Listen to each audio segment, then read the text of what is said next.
श्री स्वामी समर्थ. संकटातून बाहेर काढेल कणकेचा असा एक दिवा, घरात अखंड लक्ष्मी वास करेल. आपल्या ज्या काही समस्या असेल, आर्थिक अडचणी असेल, कुठलंही संकट असेल तर त्यासाठी आपल्याला कणकेचा असा एक दिवा लावायचा आहे. त्यामुळे आपल्या घरामध्ये अखंड लक्ष्मी वास करेल. चला तर मग व्हिडिओला सुरुवात करू. त्या अगोदर तुम्ही चॅनलवरती नवीन असाल तर चॅनलला सबस्क्राइब करा, व्हिडिओला लाईक करा आणि कमेंटमध्ये श्री स्वामी समर्थ अवश्य लिहा. जे बेल आयकॉन आहे त्याला देखील प्रेस करा. आपल्या हिंदू धर्मात देवी देवतांच्या पूजेच्या वेळी दिवे लावण्याचे विशेष असे महत्त्व आहेत. बघा, बहुतेक वेळा मातीचा किंवा पिठाचा दिवा वापरला जातो. असे मानले जाते की हे दिवे लावणे अत्यंत पवित्र आहेत. आपल्या ज्योतिषशास्त्रात सुद्धा वेगवेगळ्या समस्यांसाठी पिठाचे वेगवेगळे दिवे लावावेत असे सांगितलं जातं.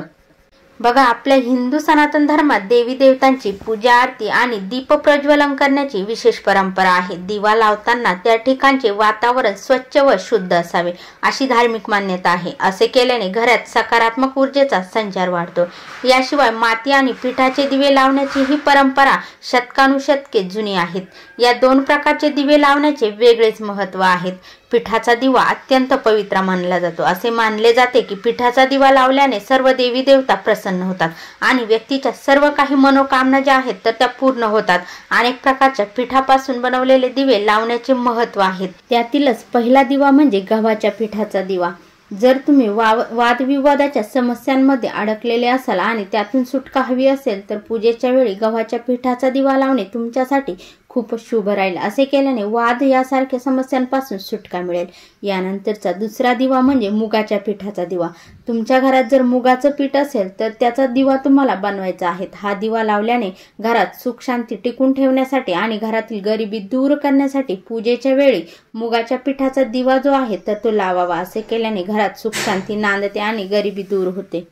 यानंतरचा पुढचा जो दिवा आहे तो म्हणजे उडदाच्या पिठाचा दिवा. जर तुम्ही तुमच्या शत्रूमुळे त्रासलेले असाल आणि त्यांच्यापासून मुक्ती मिळवू इच्छित असाल तर पूजेच्या वेळी उडदाच्या पिठाचा दिवा हा पूजेमध्ये लावणे आपल्यासाठी शुभ असते. असे केल्याने तुमच्या शत्रूंवर विजय मिळवू शकतात. बघा, आपण मंदिरांमध्ये कणकेचे दिवे लावलेले बघितलेच असणार, पण आपल्याला हे माहीत नसतं की हे दिवे का लावले जातात. खरं तर कणकेचे दिवे एखाद्या मोठ्या इच्छापूर्तीसाठी लावतात. नवस फेडण्यासाठी कणकेचे दिवे बनवतात. इतर दिव्यांच्या पेक्षा कणकेचे दिवे हे शुभ आणि पवित्र मानले गेले आहेत. देवी अन्नपूर्णेचा आशीर्वाद यापासून आपल्याला आपसुकच या दिव्यांना मिळत असतो.